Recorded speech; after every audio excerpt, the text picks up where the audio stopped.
La constitución política, al ser la norma de superior jerarquía, tiene un procedimiento de reforma, ¿verdad?, de modificación mucho más riguroso, mucho más complejo, desde el punto de vista del procedimiento, desde el punto de vista de los quórums exigibles. Pero además, la Constitución determina, muchachos, cuáles son los órganos competentes para dictar las restantes fuentes del ordenamiento jurídico, una ley, un decreto con fuerza de ley, un reglamento supremo, etcétera, ¿verdad? Determina los órganos competentes, los procedimientos o al menos las reglas procedimentales básicas para llegar a la dictación de esa fuente y en algunos casos también los quórums que son exigidos para la aprobación de una determinada fuente. Ejemplo, la ley. Pues bien, eso es supremacía formal, es decir, que la norma inferior, entonces, infraconstitucional, debe ajustarse a todos estos aspectos que determina la Constitución. Pero además, existe una supremacía material. Esa supremacía material de la Constitución apunta a que toda norma infraconstitucional debe respetar el espíritu, el sentido de los valores y los principios que están recogidos en la Constitución.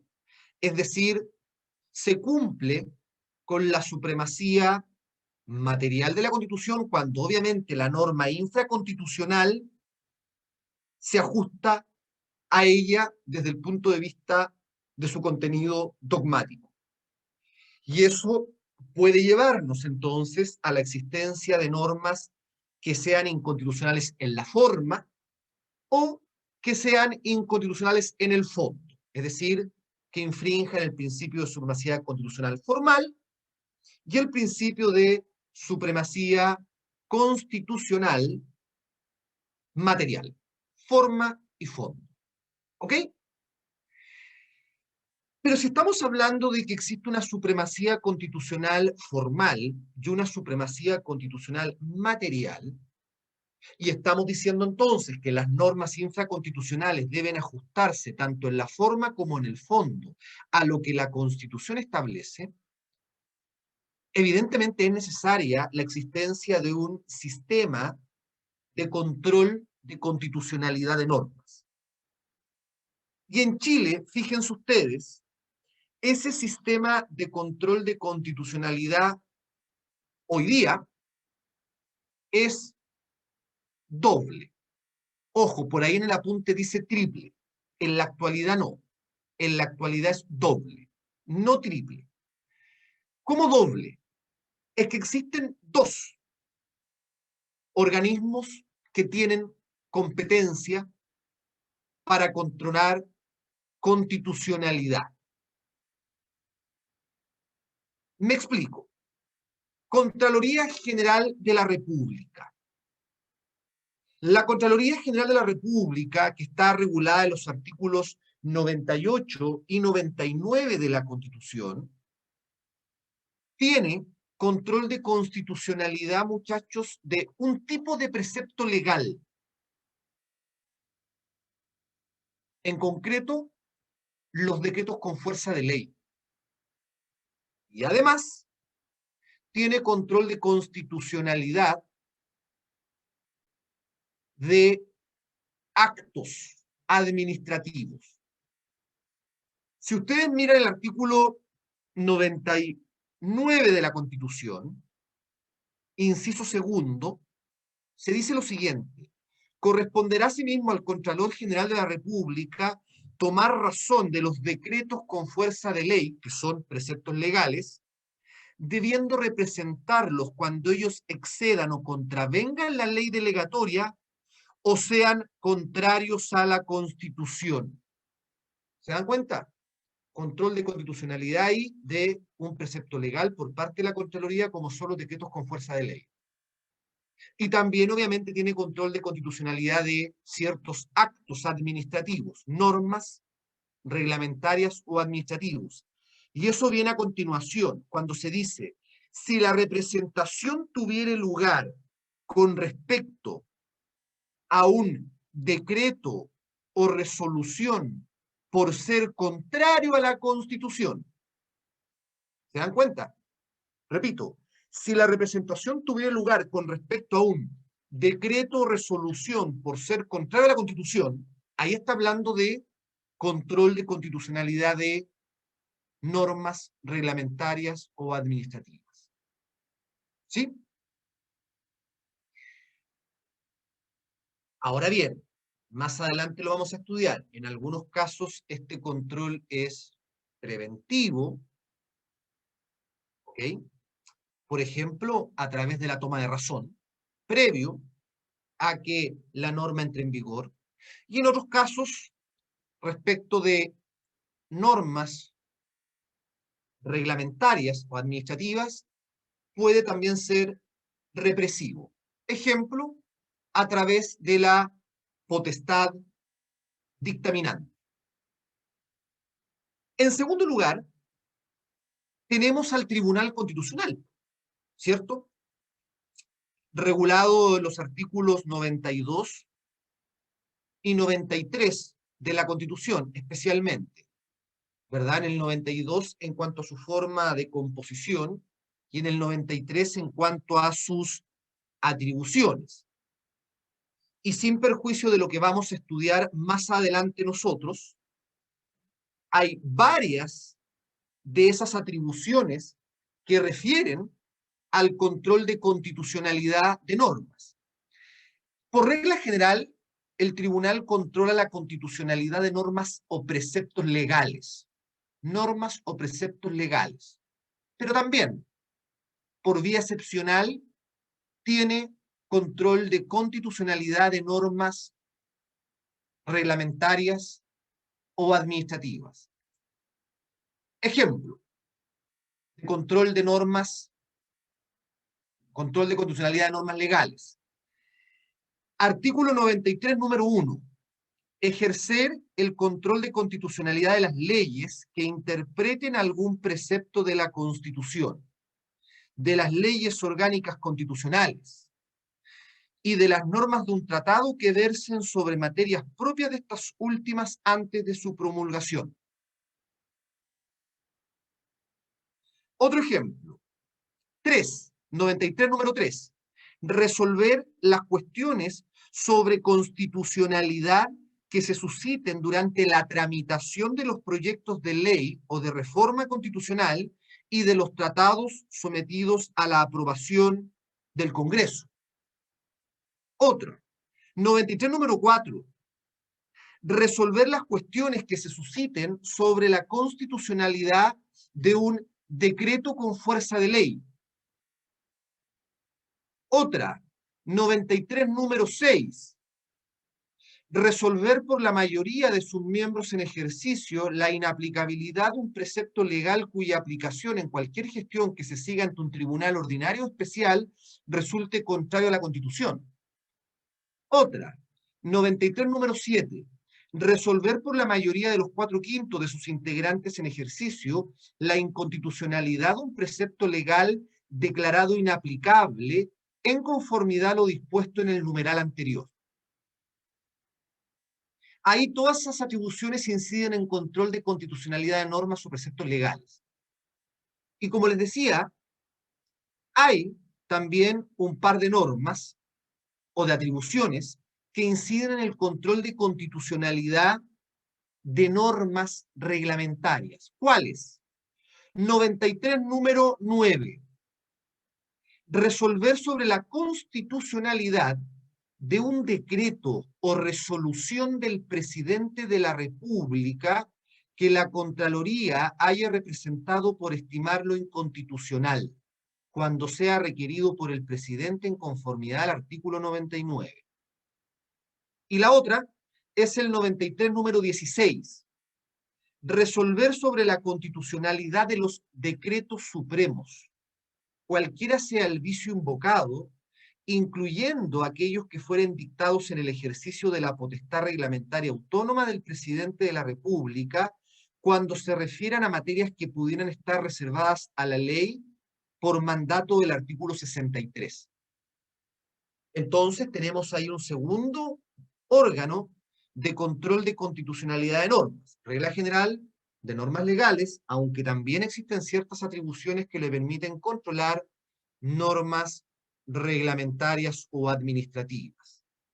Y así entonces ustedes pueden hacer la revisión y se van a dar cuenta que en algunos casos el control es preventivo, es decir, a priori, previo a que la norma entre en vigor. En otros casos el control es represivo o a posteriori, es decir, cuando la norma ya se encuentra en vigor. También el control del Tribunal Constitucional puede ser un control obligatorio, es decir, que necesariamente debe efectuar el Tribunal Constitucional, porque así lo dispone la Constitución, o puede ser un control facultativo, es decir, donde se le requiere al tribunal, por alguien legitimado activamente para hacerlo, se le requiere al Tribunal Constitucional el examen de constitucionalidad de una norma. Obligatorio, facultativo. Y en tercer lugar, el control puede ser abstracto, es decir, donde el Tribunal Constitucional simplemente va a contraponer el texto de la norma controlada con el texto de la Constitución, abstracto, o puede ser concreto, es decir, donde lo que el Tribunal Constitucional va a examinar es si los efectos de la norma aplicados a un caso concreto producen efectos contrarios a la Constitución. Repito, concreto, ahí el tribunal lo que revisa es si los efectos de esa norma aplicable a un caso concreto con presupuestos fácticos determinados produce o no efectos contrarios a la Constitución. ¿Ok? En tercer lugar, con un signo de interrogación, los tribunales de justicia son órganos de control de constitucionalidad de normas. Fíjense ustedes que esta discusión se dio hasta antes del año 2005. Es decir, hasta antes del año 2005 se discutía y se decía, a ver, como en ese tiempo la Corte Suprema era la que conocía del recurso de inaplicabilidad por inconstitucionalidad de la ley, la Corte Suprema conocía del recurso de inaplicabilidad por inconstitucionalidad de la ley, se discutía y se decía, oiga, un tribunal de la instancia, es decir, un juzgado de letras, una corte de apelaciones, conociendo un caso concreto, ¿puede inaplicar una norma legal que estime contraria a la Constitución? ¿Puede dejar de aplicarla? Algunos decían no, porque en definitiva existe una institución que es el recurso de inaplicabilidad por inconstitucionalidad y que es de competencia de la Corte Suprema. Otros decían sí, porque sin perjuicio de la existencia de ese recurso, el artículo 6 de la Constitución señala que los órganos del Estado deben someter su acción a la Constitución y a las normas dictadas conforme a ella. Por lo tanto, si un juez, al momento de resolver una situación concreta, se percata de que esa norma legal, por ejemplo, es contraria a la Constitución, tiene que inaplicarla. De lo contrario, estaría infringiendo el artículo 6. Esto era muy discutido, ¿ah? Muy discutido. Pero fíjense ustedes que ya el año 2005, con la reforma constitucional de aquel año, donde se elimina el recurso de inaplicabilidad por inconstitucionalidad y se crea el requerimiento de inaplicabilidad por inconstitucionalidad ante el Tribunal Constitucional, artículo 93, número 6 de la Constitución, el escenario cambia. ¿Por qué?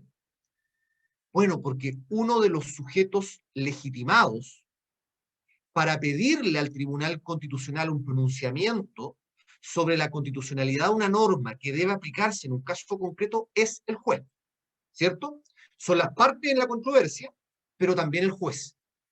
Por lo tanto, hoy día ya no hay discusión en el sentido de que si un juez considera que una norma legal aplicable a un caso concreto produce o puede producir efectos contrarios a la Constitución, ¿qué debe hacer para cumplir con el artículo 6? Requerir de inaplicabilidad por inconstitucionalidad al Tribunal Constitucional. Y así se está cumpliendo con el artículo 6 de la Constitución. Ustedes se dan cuenta, el problema está ahora expresamente solucionado. O sea, el juez no podría llegar e inaplicar un precepto legal por entender que es contrario a la Constitución. ¿Vale? Ese es un aspecto. Pero hay otro aspecto. Mucho se ha discutido respecto de qué pasa con las normas legales anteriores a la Constitución del 80 y qué pasa con las normas legales posteriores. Fíjense ustedes que respecto de las normas legales anteriores a la Constitución del 80 y hasta antes del año 2005,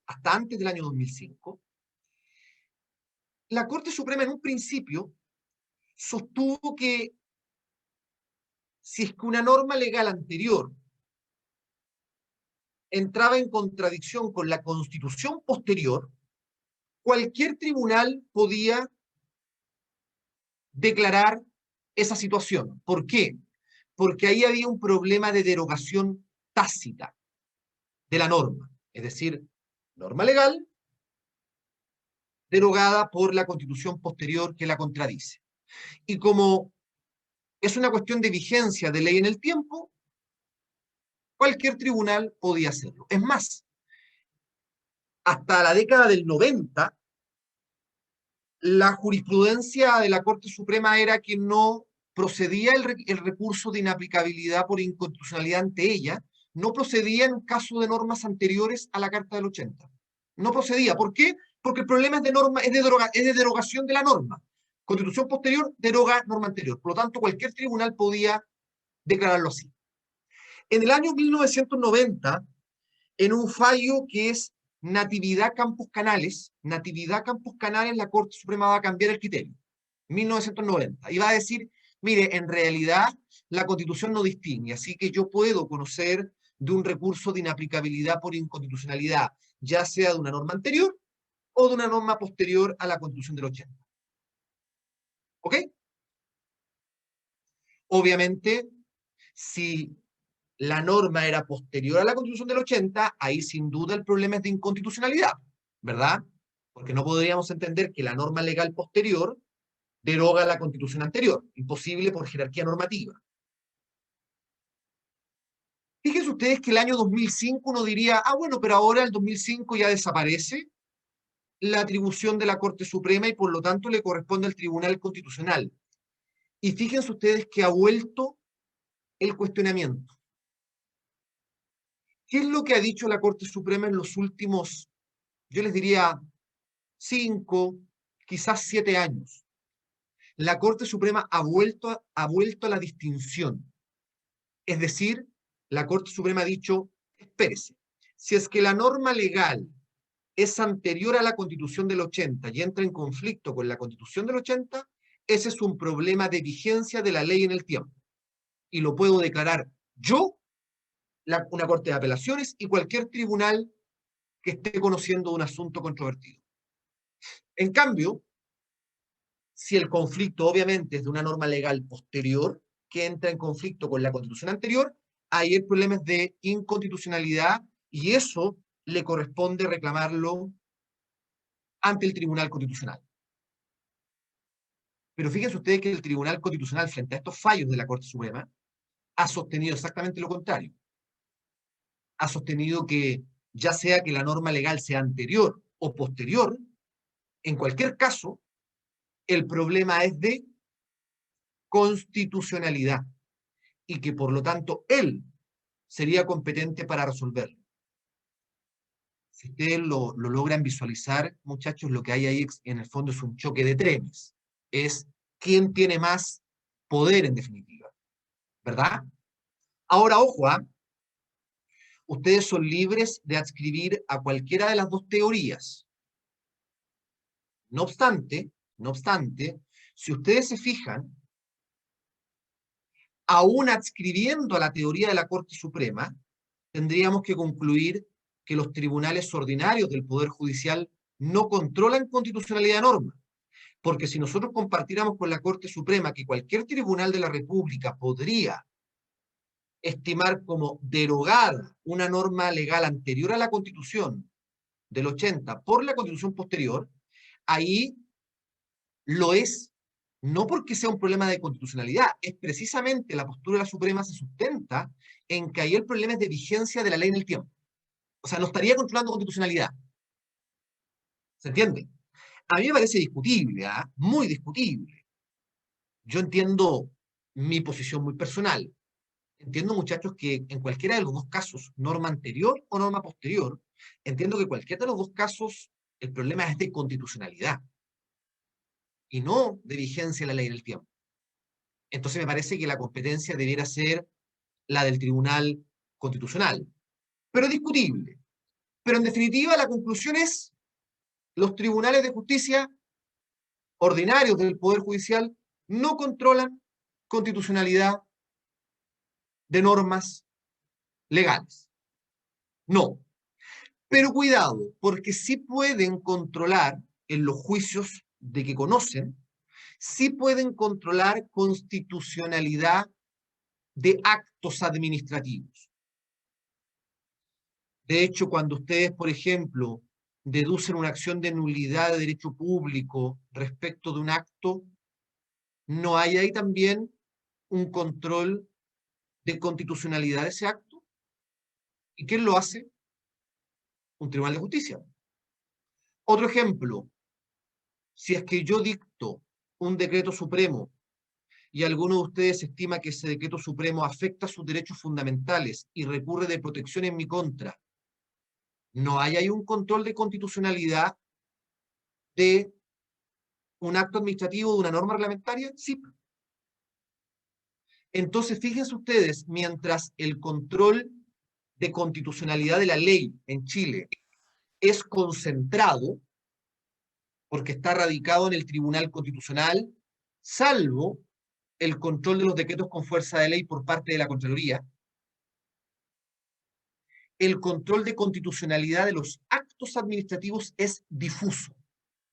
Es decir, puede controlarlo cualquier tribunal de la República. ¿Se entiende, muchachos? ¿Tienen alguna duda, alguna consulta al respecto de lo que he dicho?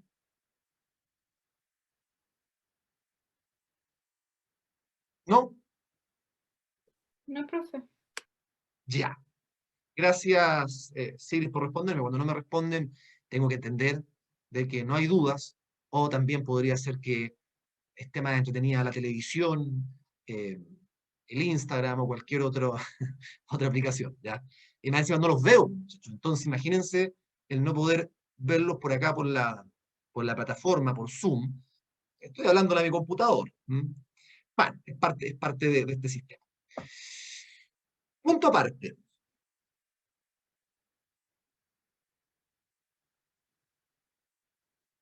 Siempre dentro de la fuente Constitución tenemos que revisar lo siguiente, muchachos.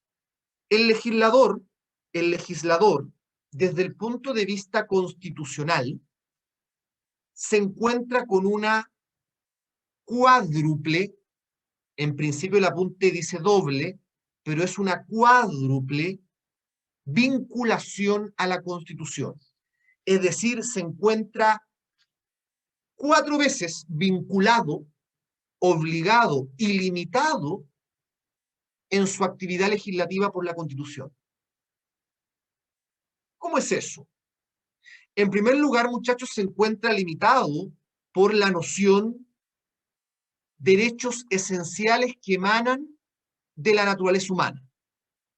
derechos esenciales que emanan de la naturaleza humana. Alguien me dirá, ¿en qué medida se limita? Claro, pues muchachos, cuando el artículo 5 de la Constitución nos dice que el ejercicio de la soberanía reconoce como limitación el respeto a los derechos esenciales que emanan de la naturaleza humana, y que es deber de los órganos del Estado respetar y promover tales derechos, garantizados por la Constitución, así como por los tratados internacionales ratificados por Chile que se encuentran vigentes, rápidamente podemos entender de que el legislador, en su actividad que le es propia, es decir, en su actividad legislativa, no podría de ningún modo aprobar, dictar una ley que contravenga esa noción de derechos esenciales que emanan de la naturaleza humana. Ejemplo, el legislador, por muy soberano que sea, aunque el Congreso esté unánimemente de acuerdo, o sea, todos los parlamentarios de acuerdo, no se podría, por ejemplo, legislar permitiendo el uso de la tortura como un medio de investigación en materia penal, ¿verdad? Eso, como es lógico, sería contrario a la Constitución. Entonces, ahí tiene un primer límite. Respeto a los derechos esenciales que emanan de la naturaleza humana. Un límite infranqueable. La segunda vinculación está dada por el concepto esencialidad de los derechos. El artículo 19, número 26 de la Constitución, artículo 19, número 26, nos asegura a todas las personas la seguridad, una pésima redacción, asegura la seguridad de que los preceptos legales que por mandato de la Constitución, es decir, los preceptos legales que el legislador dicta en aquellos casos en que la Constitución se lo permite para regular, complementar o limitar los derechos que éste establece, no pueden afectar nunca el núcleo esencial del derecho, ni imponer condiciones, tributos o requisitos que impidan su libre ejercicio. Es decir, fíjense ustedes, a lo largo del artículo 19 de la Constitución, en algunos de los derechos que ahí se reconocen, el constituyente va habilitando al legislador, lo va habilitando. Ejemplo. A ver, 19, número 1, inciso segundo. La ley protege la vida del que está por nacer. Le está dando un pase al legislador. Otro ejemplo. Artículo 19, número 3, inciso segundo. Toda persona tiene derecho a defensa jurídica en la forma que la ley señale. Otro ejemplo. 19, número 5, donde se asegura la inviolabilidad del hogar y de toda forma de comunicación privada, y luego dice, el hogar solo puede allanarse y las comunicaciones y documentos privados interceptarse, abrirse o registrarse en los casos y formas determinados por la ley. Otro ejemplo, vámonos al 19, número 24. Inciso segundo. Solo la ley puede establecer el modo de adquirir la propiedad, de usar, gozar y disponer de ella, y las limitaciones y obligaciones que deriven de su función social. Entonces, a lo largo del artículo 19, la Constitución, el constituyente, le va permitiendo al legislador, en algunos casos, complementar el derecho, en otros casos, regular el derecho, y en otros casos, limitar el derecho. Pero en cualquiera de esos casos, de ningún modo, el legislador puede afectar el núcleo esencial del derecho o imponer condiciones, tributos o requisitos que impidan su libre ejercicio. Y esa es la garantía del artículo 19, número 26, y que implica, ¿verdad?, una segunda vinculación a la actividad del legislador. Ahora bien, y este va a ser uno de los ejercicios que les voy a encomendar, buscar, o sea, leer el artículo 19 y buscar un ejemplo de potestad legislativa regulatoria, donde el constituyente le encomienda al legislador regular el ejercicio del derecho. Otro ejemplo de potestad legislativa complementaria, donde el constituyente le permite al legislador complementar el derecho. Y otro ejemplo de potestad legislativa limitativa, donde el constituyente le permite al legislador limitar el derecho. ¿Ok? Entonces, uno podría leer todo el artículo 19 y se van a encontrar que en diversos preceptos se dice en la forma que determine la ley, como el legislador lo establezca con las limitaciones establecidas por ley. Bueno, ahí le está dando habilitaciones al legislador. Tercera, son 4 y terminamos. Tercera vinculación, a lo que se denominan garantías o derechos incondicionados. Es decir, hay ciertos derechos o garantías, estimados estudiantes, reconocidos en la Constitución, donde el constituyente no habilita al legislador para realizar ningún tipo de actividad legislativa. Esos son derechos o garantías incondicionados, es decir, donde el legislador no puede afectar de modo alguno el derecho. Les doy un ejemplo, porque la idea es que ustedes también busquen un ejemplo de garantía o derecho incondicionado. 19, número 14. La Constitución asegura a todas las personas el derecho de presentar peticiones a la autoridad sobre cualquier asunto de interés público o privado, sin otra limitación que la de proceder en términos respetuosos y convenientes. Punto. Se dice en la forma que establezca la ley, con las limitaciones que establezca el legislador o la ley. Nada. Derecho a garantía incondicionado. Otro ejemplo, el 19, número 15. Asegura a todas las personas el derecho de asociarse sin permiso previo. Punto.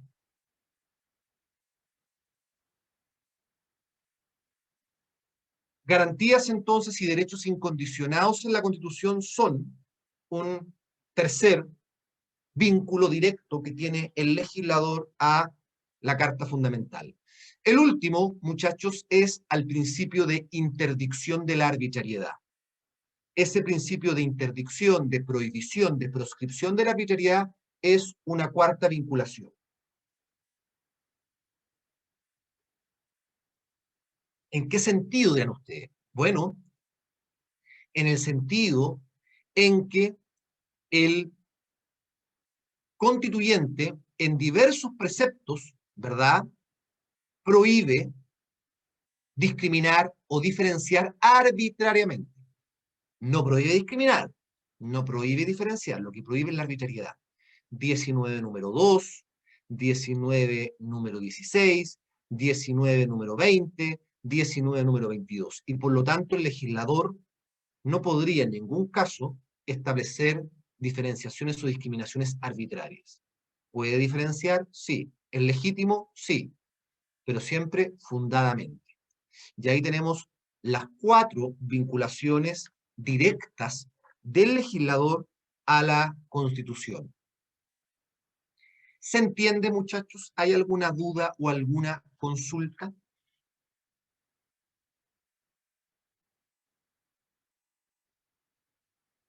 ¿No? Queda claro, Sí se profe. entiende, profe.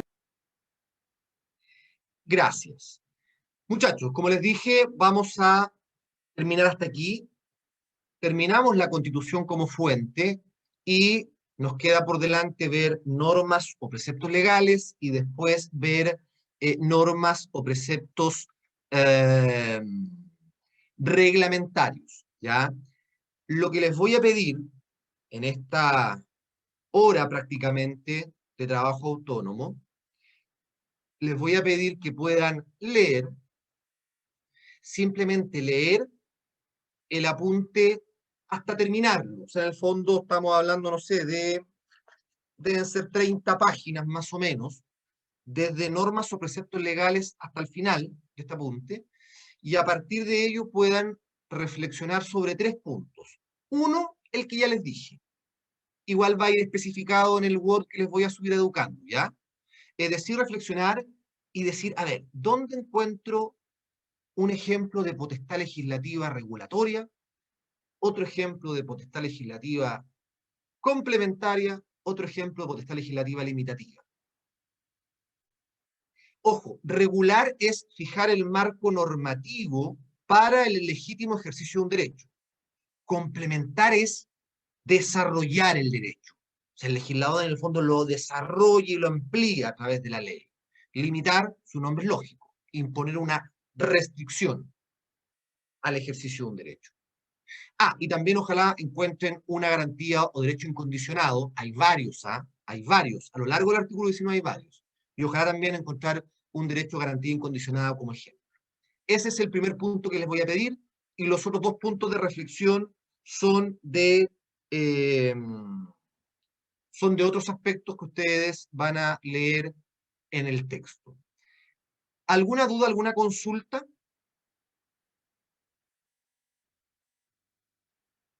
No, profe. Bien, les dejo ese encargo. Yo les voy a subir, como les digo, entre los próximos minutos ese taller de trabajo autónomo al Educandus para que lo desarrollen el fin de semana, cuando quieran. El próximo lunes lo vamos a revisar, vamos a conversar sobre ello y ¿Profe, el próximo jueves o lunes? próximo jueves, ¿sí? Ahí. Próximo jueves. Y como les digo, partan ahora, si quieren, leyendo, bueno, si quieren ahora a la noche, cuando quieran, siguen leyendo o sea, el material, como les digo, el apunte, para que después puedan reflexionar sobre sus puntos. No entendí la pregunta, Isabel, ¿cómo las instrucciones estarán en Educandus de cómo hacer el taller? Sí, pero en el taller les voy a especificar. Sí, sí, sí, Isabel. Sí. ¿Mm? Van a estar ahí igualmente lo que tienen que hacer. ¿Vale? Que chiquillos, que estén súper bien, que tengan un muy buen fin de semana, cuídense y nos reencontramos el próximo jueves a las 8:30.